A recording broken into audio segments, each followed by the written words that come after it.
অনেক জাম দেখাচ্ছে কি দীর্ঘ 40 ঘন্টা 32 মিনিটের একটা লম্বা জার্নি থেকে আমরা অবশেষে এসে পৌঁছেছি প্রয়াগরাজে। যেখানে এসেছিলাম সেটা হচ্ছে সোমার কাছে, সোমা এবং রাহুল। সোমা এবং রাহুলের পরিচয় করিয়ে দিই। কুম্ভে এসে অনেকের সাথে দেখা হয়, আবার অনেকের সাথে পরিচয় হয়, মেলে না। তো ঠিক তাই, সোমা মৌসুমীর ছোট বোন আর রাহুল সানির মেসমশাই সম্পর্কে আমার কি হয় কমেন্টে আপনারা জানান। আর এই 40 ঘন্টার যে জার্নি, তার যে অভিজ্ঞতা সম্পন্ন ভিডিও আপনাদেরকে দেখাবো। অবশ্যই দেখুন, প্রয়াগরাজে আসার জন্য আপনাদের খুব কাজে লাগবে। আর আমরা কালকে মানে যা জ্যাম পেয়েছি, ওই জন্য আজকে আর গাড়ি নিয়ে বেরোনো কারোর সাহস হয়নি, তাই আমরা দুটো বাইকে বেরিয়ে যাচ্ছি। মহাকুম্ভ বিশ্বের বৃহত্তম আধ্যাত্মিক মানব সমাবেশ, পৃথিবীর বৃহত্তম ধর্মীয় সমাগম। যে মানব সমাগমের বার্তা ছড়িয়ে গেছে সনাতন ভারতবর্ষের সীমা ছাড়িয়ে পৃথিবীর এক প্রান্ত থেকে আর এক প্রান্তে, যেখানে শুধুমাত্র লক্ষ কোটি মানবের পায়ের ধ্বনি, কোন এক অদৃশ্য আহ্বানে যারা এগিয়ে চলেছেন সামনের দিকে আপন লক্ষ্যে। গিরিমরু পথের ক্লান্তি যাদের ক্লান্ত করেন। এখানে জাতি ধর্ম বর্ণের সংকীর্ণ বেড়াজাল বড় ধূসর আর ম্রিয়মান। আজ যেন এখানে সবাই মিলেমিশে একাকার। এ যেন জীবনকাল ব্যাপী মনে রাখার মতো এক অপূর্ব অনুভূতি। এ মহামানবের মিলন মেলায় কেউ বা চলেছেন মোক্ষ লাভের আশায়, তো কেউ বা পাপ মুক্তির, কেউ বা পুণ্যের আশায়, তো কেউ বা এই মহাসমাবেশের চিরন্তন সাক্ষী হতে। এটাই আধ্যাত্মিক ভারতবর্ষ। আমরাও তাই হাজির হয়েছি আজ এই মহামানবের সাগর তীরে। মহাকুম্ভের মাহাত্ম্য, ধর্মীয় বিশ্বাস, মোক্ষ লাভ আর উপলব্ধি, এসব মানুষের ব্যক্তিগত অভিমত। আজ আমি শোনাবো মহাকুম্ভে আমার ব্যক্তিগত অভিজ্ঞতা। হাজার হাজার বাইকের পার্কিং লটে আমরা আমাদের বাইক রেখে সবে শিবালয়ের গেটে এসে দাঁড়িয়েছি, যেখানে দ্বাদশ জ্যোতির্লিঙ্গের অবস্থান। আমরাও পৌঁছে গেছি সেই মহাকুম্ভে, মহাকুম্ভের মহামিলন মেলায়। লক্ষ কোটি মানুষের পায়ে পা মিলিয়ে আমরাও চলেছি এগিয়ে। এই মুহূর্তে আমরা দাঁড়িয়ে আছি সেক্টর 23-তে, যেখানে দ্বাদশ জ্যোতির্লিঙ্গ। এই দ্বাদশ জ্যোতির্লিঙ্গের ব্যাপারে আপনাদেরকে, এখানে একটা টিকিট কাউন্টার আছে, টিকিট কাটা হয়ে গেলে আমরা ভিতরে প্রবেশ করব। প্রথমেই বলি যে 40,000 হেক্টর জায়গা নিয়ে এই বৃহৎ মেলা, যা পুরো মেলাটাকে গঙ্গা নদীর ওপার এবং যমুনা নদীর ওপার এপার মিলিয়ে 25টা সেক্টরে ভাগ করা হয়েছে। অসংখ্য রাস্তার কানেক্টিভিটি দিয়ে এটাকে কানেক্ট করা হয়েছে, এবং মানুষ যাতে সহজে ঢুকতে পারে এবং বেরোতে পারে তার সুনির্দিষ্ট ব্যবস্থা করা আছে। প্রচুর পরিমাণে পুলিশ মোতায়েন করা আছে এখানে, এবং একটু আগেই দেখলাম যে মিলিটারি গাড়িও এখানে টহল দিচ্ছে। তো এ এক অদ্ভুত অনুভূতি, অদ্ভুত অভিজ্ঞতা। আমরা এখন যাচ্ছি সেক্টর 23, দ্বাদশ জ্যোতির্লিঙ্গ যেখানে আছে। এইমাত্র প্রবেশ করলাম সেখানে। সামনে এই যে বিভিন্ন মূর্তি আপনারা দেখতে পাচ্ছেন, ভারতবর্ষের বিভিন্ন প্রান্তে যে শিবের জ্যোতির্লিঙ্গ আছে, অর্থাৎ ত্রম্বকেশ্বর হোক, উজ্জয়িনী হোক, তেমনি বিভিন্ন জ্যোতির্লিঙ্গের যে রেপ্লিকা তা এখানে রাখা আছে। কেদারনাথের যে মন্দির, তারই প্রতিমূর্তি, এটা প্রতিরূপ। এটা এখানে উজ্জয়িনী যে মন্দিরকে আমরা দেখতে পাই, সেই মন্দিরের প্রতিরূপ। আর এদিকের একাধিক দেখা যাচ্ছে, এক এক করে গিয়ে প্রত্যেকটাই দেখাবো আপনাদের। মধ্যপ্রদেশের ওমকারেশ্বরের মন্দির, এদিকে আরও 1, 2, 3 করে একাধিক, মানে 12খানাই মন্দির আছে এরকম, সবটাই জ্যোতির্লিঙ্গ, তারই প্রতিরূপ। আমরা প্রত্যেকটা ঘুরে ঘুরে দেখব, এবং যত তাড়াতাড়ি দেখা শেষ হবে আমরা অন্য সেক্টরে চলে যাব। তো এ এক অদ্ভুত অনুভূতি, অসম্ভব সুন্দর লাগছে। এবং এই জিনিস যা দেখছি, মহাকুম্ভের মহামেলায় এসে তা কোনো দিন ভুলতে পারবো না এই অভিজ্ঞতা। এইখানে যেটা দেখছি ঝাড়খণ্ডে যে জ্যোতির্লিঙ্গ আছে তারই প্রতিরূপ। মহারাষ্ট্রের শম্ভুজিনগরে যে জ্যোতির্লিঙ্গ আছে ঠিক তারই আদলে তৈরি এই জ্যোতির্লিঙ্গ। এর পিছনেও আরেকটা জ্যোতির্লিঙ্গ আছে এবং এর পিছনে আরও একাধিক জ্যোতির্লিঙ্গ আছে।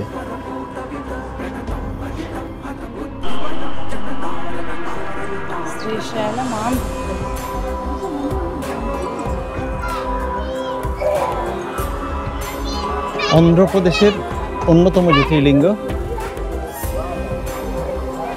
অসম্ভব সুন্দরভাবে এই প্রতিরূপগুলো প্রত্যেকটাই তৈরি করা হয়েছে।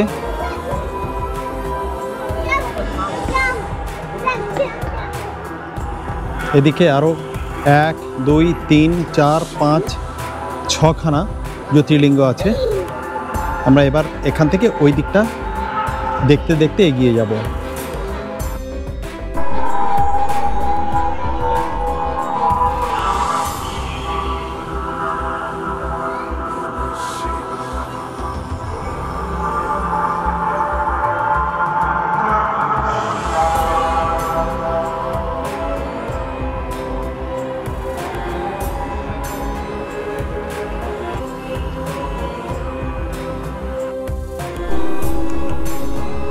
আর এই সমস্ত যে দ্বাদশ জ্যোতির্লিঙ্গ দেখছেন, এই প্রত্যেকটা জ্যোতির্লিঙ্গ মহাকুম্ভ মেলা উপলক্ষে এখানে তৈরি হয়েছে। এখান থেকে এই দিকে চারিদিকে দেখিয়ে দিচ্ছি আপনাদের।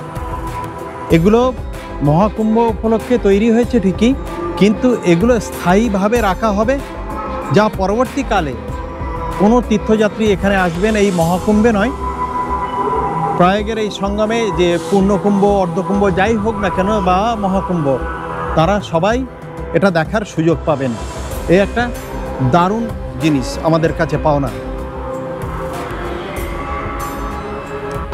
মহাকুম্ভে দ্বাদশ জ্যোতির্লিঙ্গ দেখতে এসেছি। সূর্য ডুবে যাচ্ছে আর চারিদিকে ভিড়টা একবার দেখুন। ভিড়ে একেবারে জন অরণ্য, এক দারুণ অভিজ্ঞতা এটা।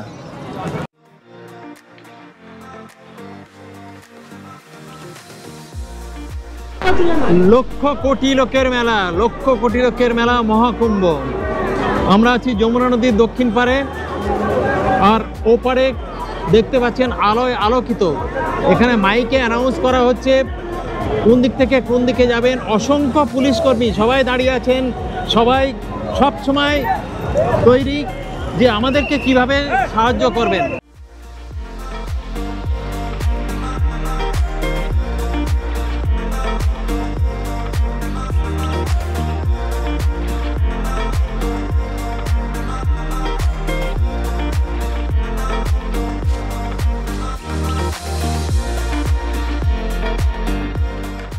নদীর ওপারের দৃশ্যটা একবার দেখুন, কি অপূর্ব, কি অপূর্ব। এটাকে বলছে পিপা ব্রিজ।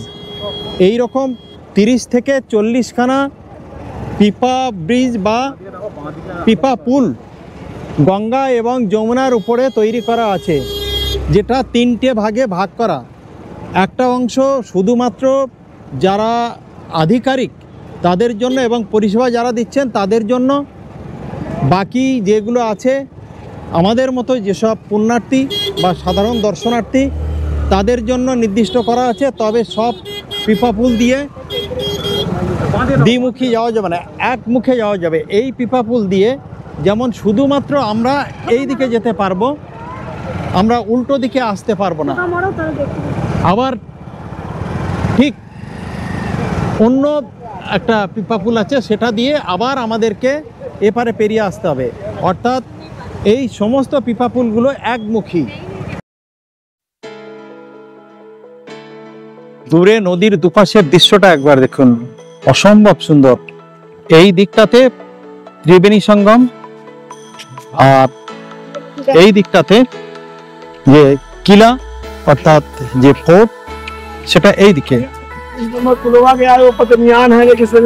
লক্ষ লক্ষ মানুষ পায়ে হেঁটে চলেছেন এই পিপার উপর দিয়ে, অর্থাৎ এই পিপা পুলের উপর দিয়ে। আমরাও তাদের সাথে পায়ে পা মিলিয়েছি। এক অসম্ভব মনোমুগ্ধকর অনুভূতি, এটাকে ভাষায় ঠিক বলা যাবে না, বোঝানো যাবে না, শুধুমাত্র উপলব্ধি ছাড়া কোনোভাবেই বোঝানো যাবে না।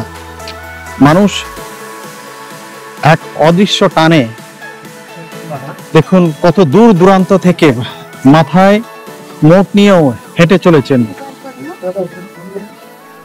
পেরিয়ে আরেক পারে চলে এলাম।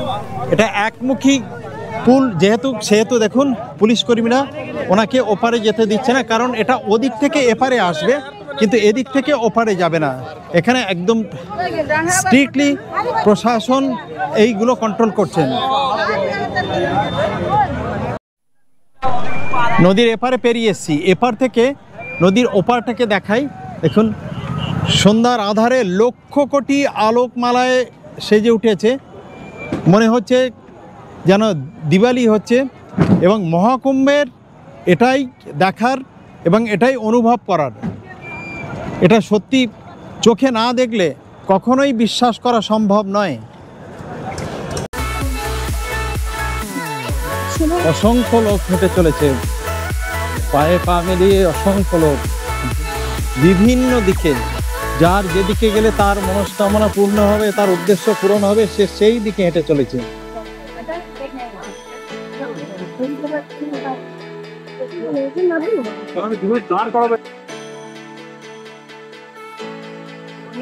এখানে দেখুন যে এই রকম একাধিক ঘাট, গঙ্গা যমুনার ঠিক দুপারে মিলিয়ে একাধিক ঘাট এরকম তৈরি করা আছে, এবং ওই দিকটাতে ব্যারিকেড করা আছে, নৌকো রাখা আছে যে দিকটা, এর মধ্যেই সবে স্নান করছেন এবং এখানে সুষ্ঠু ব্যবস্থা আছে।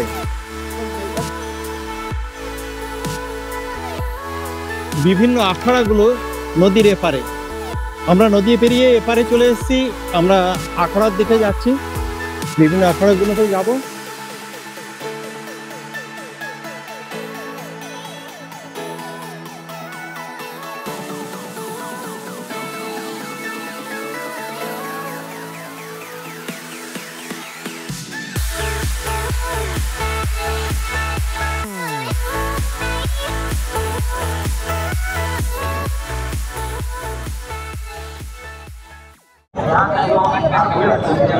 এখানে একটা জায়গায় ভান্ডারাতে প্রসাদ দেওয়া হচ্ছে, এখানে আখড়া থেকে আমরাও এসি, ওনারা আমাদেরকেও প্রসাদ খাওয়াবেন, আমরাও প্রসাদ নিতে এসি। এখানে পুলিশ কর্মী এবং সমস্ত যারা এই মহাকুম্ভের পুণ্যার্থী দর্শনার্থী যারা এসেছেন তারা সবাই এখানে দেখছেন যে আখড়া থেকে প্রসাদ নিচ্ছেন। এই যে প্রসাদের গামলা এই রাখা আছে, আরও একটা একেবারে গরম গরম, একেবারে গরম গরম।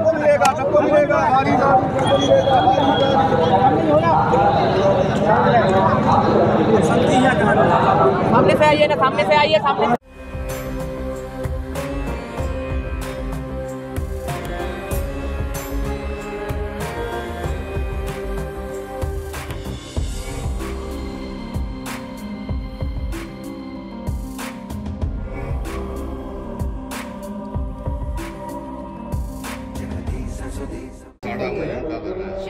शिव मंदिर जहाँ पर है जस्ट उसी के तो यहाँ वहाँ रुके हुए हैं। हाँ, ये हम लोग यहाँ रुके हैं। हाँ बता 40 घंटा हम लोग रास्ता पे काल बहुत मिडनाइट से ये कोलकाता से जर्नी का 40 घंटे छोटी पब्लिक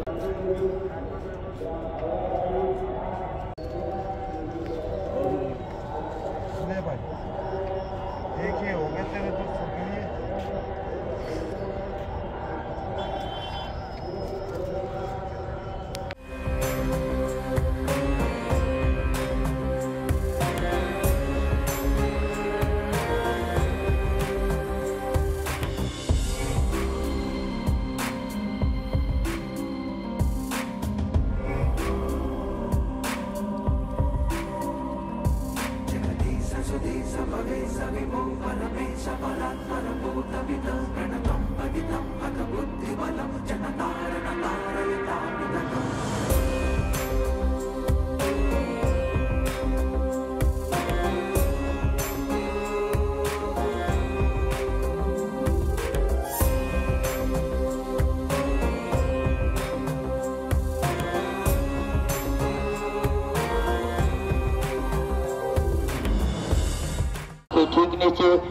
यही पटरी पर सेक्टर नंबर 4 में स्थापित है।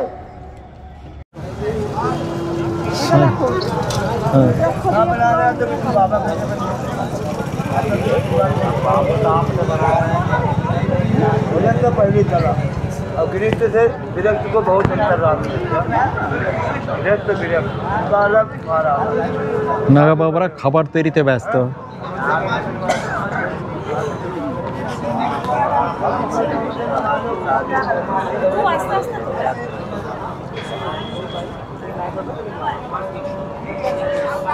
और अम्मा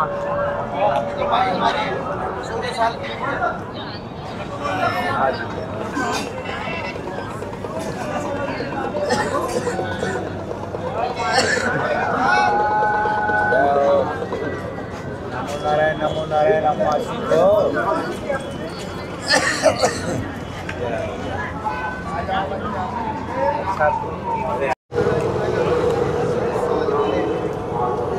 দ্বাদশ জ্যোতির্লিঙ্গ, বিভিন্ন আখাড়া, মেলা এবং বিশেষ করে জুনা আখাড়ার এক দারুণ অভিজ্ঞতা নিয়ে মহাকুম্ভ থেকে আজকে আপাতত ফিরে যাচ্ছি।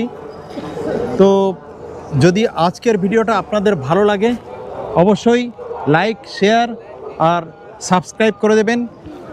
যদি কমেন্ট করার থাকে অবশ্যই কমেন্ট করবেন। আগামীকাল আবার দেখা হবে মহাকুম্ভের এই মহাসমারোহে এবং মহাকুম্ভের এই জনসমুদ্রে। তো আজকের মতো শুভরাত্রি সবাইকে।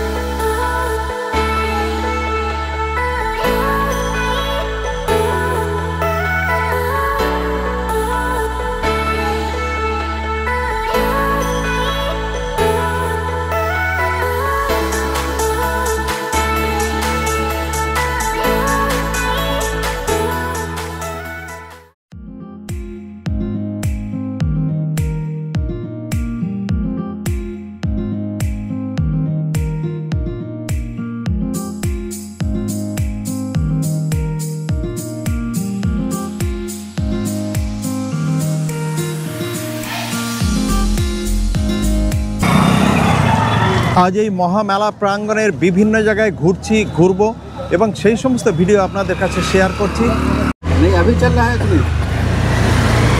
দরদাম করে আমরা একটা টোটো নিয়েছি, ও 2.5 কিলোমিটার যাবে 500 টাকার চুক্তিতে।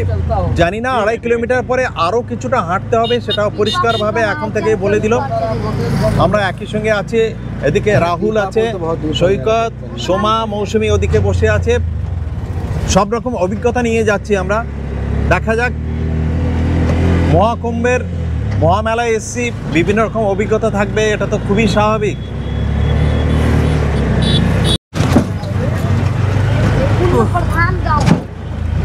দেখুন অবস্থা, এই একটা অটো ভাড়া করেছি 500 টাকায়, মনে হচ্ছে সকালবেলায় জগিং করছি। রাস্তার অবস্থা দেখুন একবার, এইটুখানি আসতে হবে। যাক, ভালো রাস্তাতে এসে গেছি, এবার ভালোভাবে যাওয়া যাবে।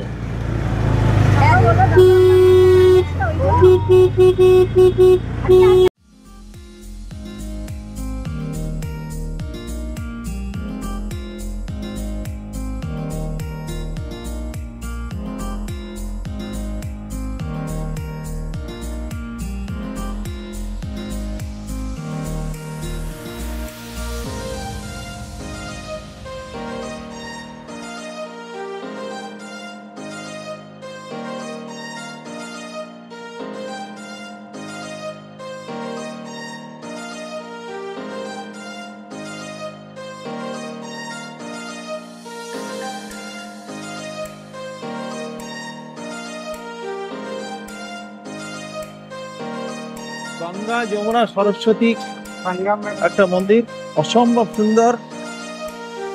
আমরা এই প্রায় নদীর পাড়ে এসে গেছি, ঘাটের কাছে।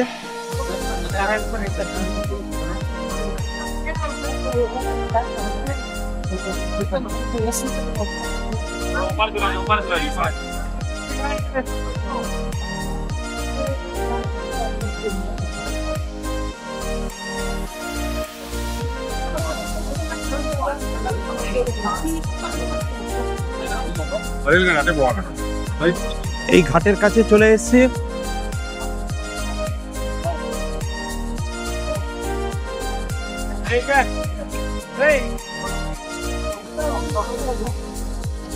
দূরে নদীর ওপারে সেই দৃশ্য আলোকমালায় একেবারে সজ্জিত।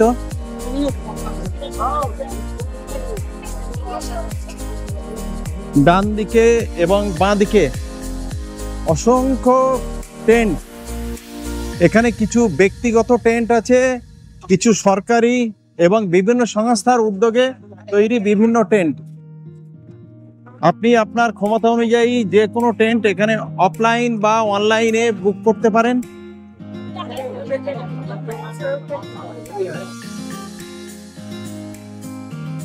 ঘাট সেহেতু পূজার বিভিন্ন সামগ্রী বিক্রি হচ্ছে। স্থানীয় মানুষ বা বিভিন্ন জায়গা থেকে যারা এই ব্যবসার সঙ্গে যুক্ত তারা এসেছেন।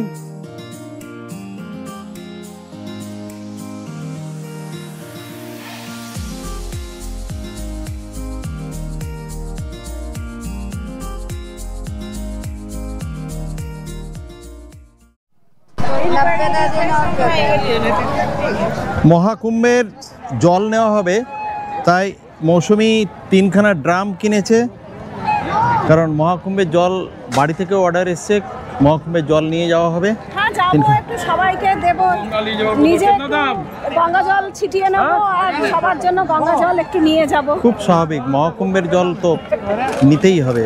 তো চলো, সবাই তো গেলে বলবে জল আনলি না, জল আনলি না, তো এই জন্য কিছুটা জল নিয়ে যাই। সেই জন্য আমরা ড্রাম রেডি করে সঙ্গমের দিকে এগোচ্ছি।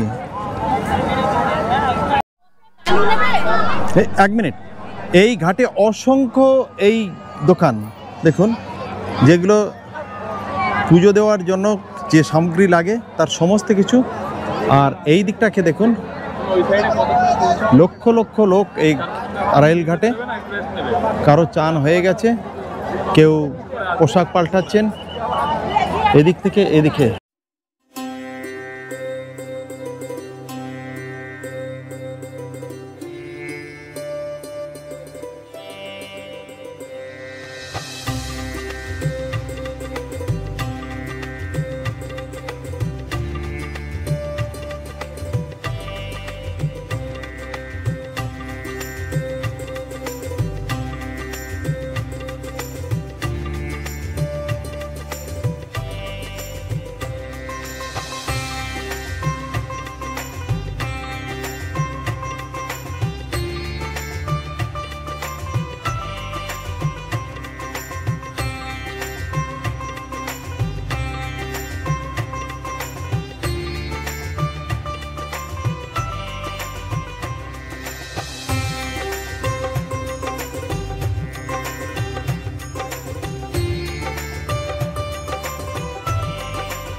এইখানে এসে মিশে গেছে গঙ্গা আর যমুনা, আর সরস্বতী এখানে অন্তঃসলীলা ফল্গু ধারার মতো। তো এক মহা অনুভূতি, এক চরম অনুভূতি, আত্মতৃপ্তি। এখানে কুম্ভের মোক্ষটা মূল উদ্দেশ্য নয়, মোক্ষ এখানে মুখ্য উদ্দেশ্য নয়।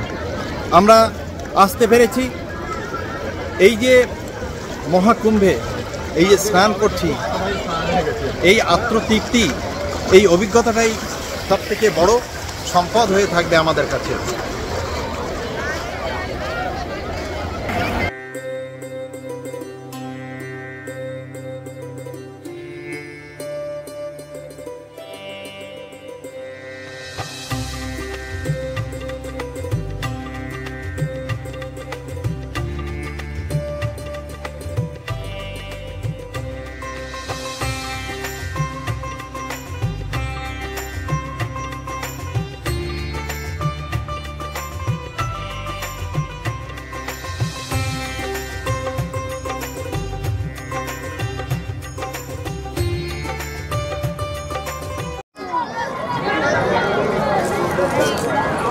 মহাকুম্ভের স্মৃতি হিসাবে কিছু নিয়ে যেতে হবে। বাড়িতে আমার খুদের সদস্য আছে যে আসতে পারেনি, আমাকে দায়িত্ব দিয়েছে মহাকুম্ভ থেকে কিছু নিয়ে যেতে হবে। এখানে তো তেমন কিছু নেই, আমি যা পেয়েছি তার মধ্যে সব থেকে মনে হয়েছে যে কৃষ্ণের বাঁশি নিয়ে যাওয়াই বিধেয়। তাই আমি 3খানা বাঁশি কিনেছি, 2খানা রাহুলের আর সোমার ছেলে মেয়ের জন্য, টিয়া আর দেবের জন্য, আর একটা স্বস্তিকের জন্য। তো এই সেই বাঁশিওয়ালা, ও এখানে কাজ করছে, খুব ভালো ছেলে। চল।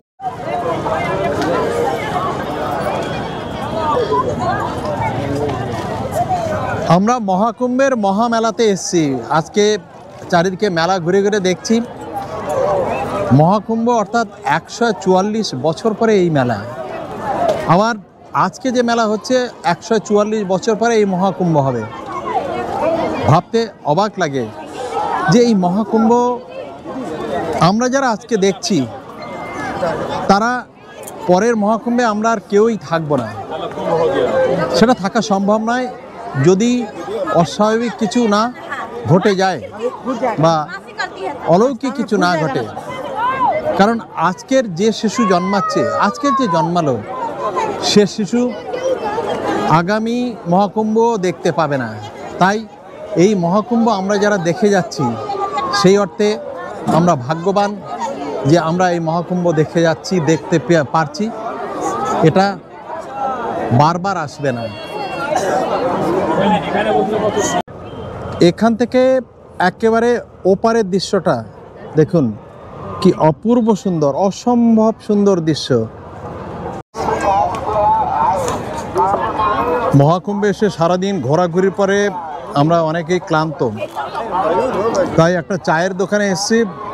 সোমা রাহুল এদিকে বসে আছে, কি একটা খাচ্ছে, আমাকে দেখালো না অবশ্য। আলুর দম। আর মৌসুমি এইদিকে সৈকত বসে আছে, আলুর দম, আমরা খাচ্ছি দম আলু। এদিকে দম আলু আর এইদিকে আলুর দম। এবারে আসছে কি চা। তো মহাকুম্ভে এসে একটু রিল্যাক্স হবে, এটা তো খুব স্বাভাবিক। দেখেছেন অসংখ্য পুণ্যার্থী ভক্ত যারা মহাকুম্ভে এসছেন, সবাই সারাদিন ঘোরাঘুরির পরে একটু রিল্যাক্স করছেন।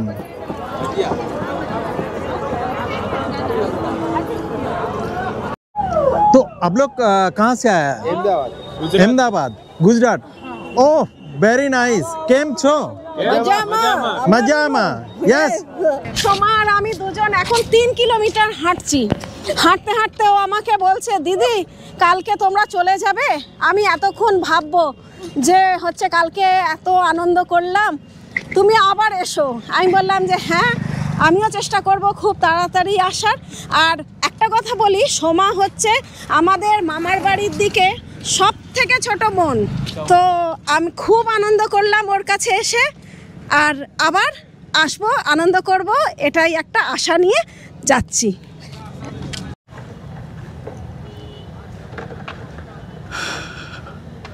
মহাকুম্ভ বারবার আসে না, মহাকুম্ভ আমাদের জীবনেও বারবার আসবে না। 144 বছর পরে একবার মহাকুম্ভ। তো আজকের যে মহাকুম্ভের অভিজ্ঞতা, আজকের যে মহাকুম্ভের উপলব্ধি, আত্মতৃপ্তি, সেটা চিরকাল, চিরজীবন অর্থাৎ আজীবন মনে থাকবে।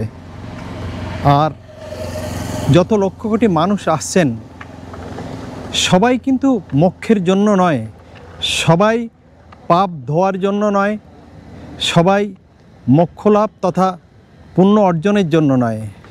এক একজনের উদ্দেশ্য, এক একজনের লক্ষ্য এক এক রকমের। কেউ আসছেন এই পুণ্য লাভে, মোক্ষ লাভে, পাপস্খলনে।